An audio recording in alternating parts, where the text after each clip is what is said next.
this is Badassatron bringing you LEGO Transformers D-16. Now, it's a little late to write off the Transformers 1 hype, I know, but I had built this guy a long while ago.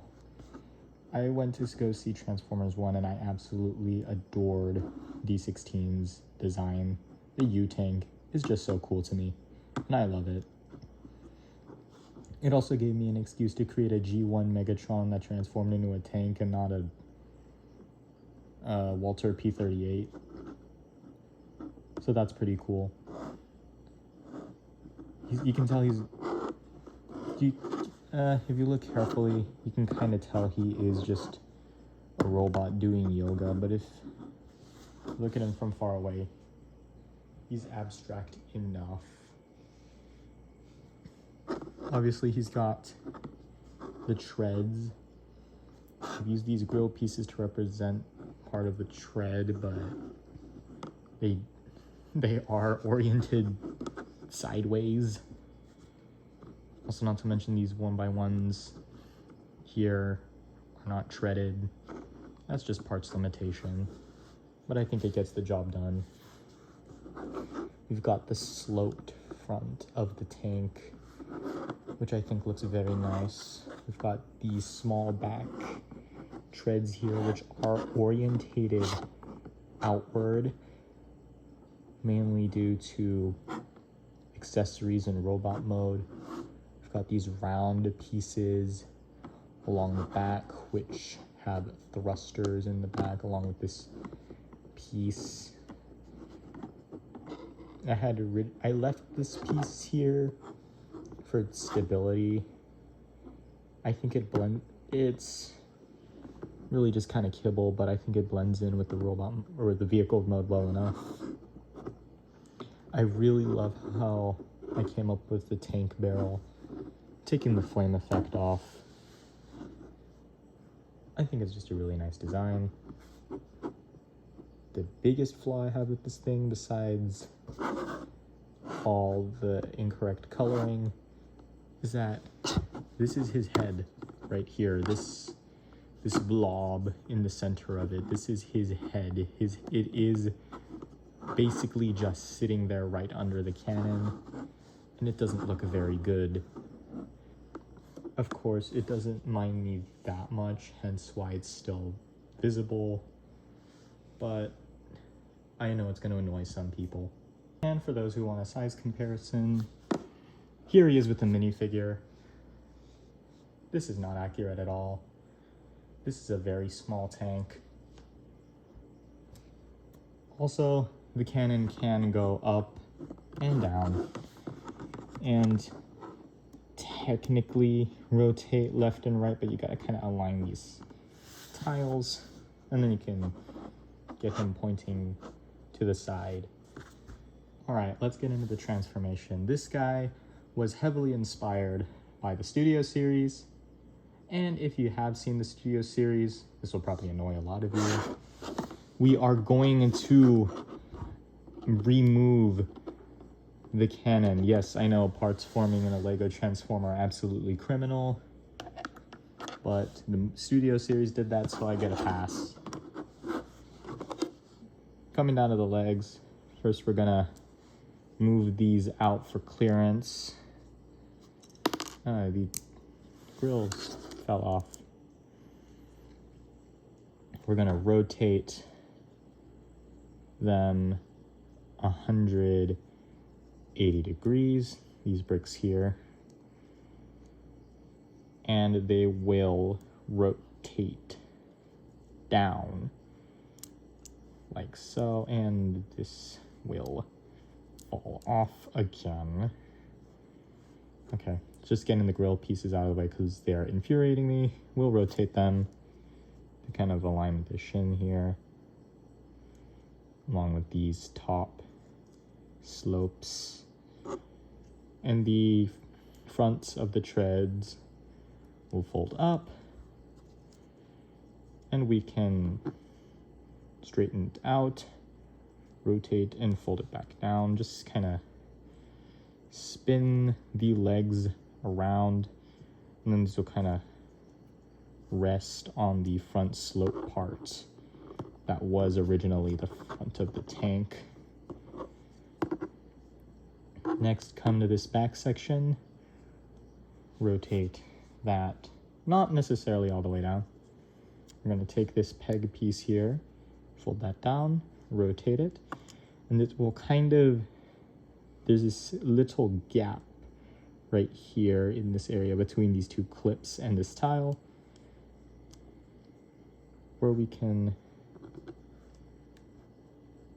rest that. Where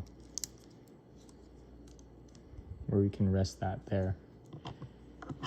Coming to the shoal arms, this piece will fold up, this piece will fold up again, rotate around, and this slope will rotate, becoming the hand.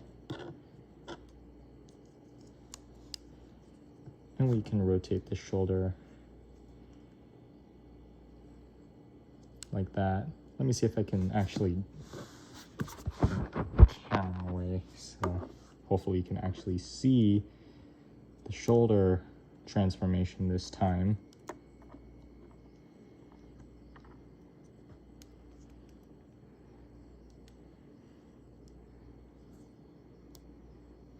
There we go. Take these side panels, they'll rotate up, get him standing. Coming to the cannon, we are going to take this piece off. This will peg into his left arm right here. And we have no more use to this, so we can peg this in the back. And here we have D-16 in his robot mode.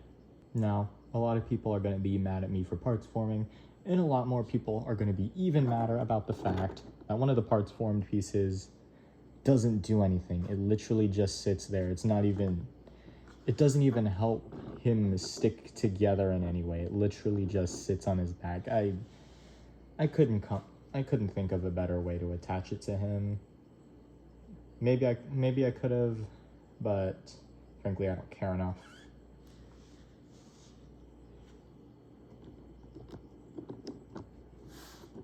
Guys, little flame effect, you can use that to sneakily steal that pin, and we can take the front of the cannon and copy what the Studio series did, which is split the cannons to give him a big gun and a little gun. So for those of you that care, he can do that. Anyways, enough talking about the accessories. Let's get into talking about Megatron himself. I mean, he's Megatron. He's got these very wide shoulders. He's got this huge chest with a cog port in the middle there.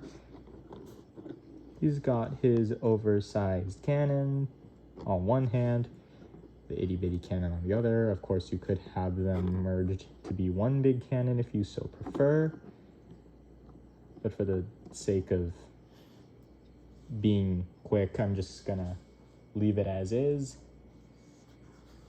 His legs are very skinny. A lot of the proportions in the movie were very skinny, so frankly, the very skinny legs do not bother me that much. But considering this top part of him is super beefy, and these legs are short, skinny, and stubby, doesn't look that good. Also, his head is attached very, very far forward, making him look like he has the worst scoliosis known to man. Like, oh my god. Speaking of which, if we come to the back, I don't think it looks that messy. There's no parts hiding away or anything. The worst thing is this piece here that I mentioned for stability. This kind of keeps his arm section propped up because it's not really attached to him. It's kind of just resting on that bar behind him. So if you do miss a line hit, his shoulders can get out of place and it just looks really weird and very unsettling. And for size comparison, here he is next to a minifigure. Now the articulation you're gonna get out of this guy is okay.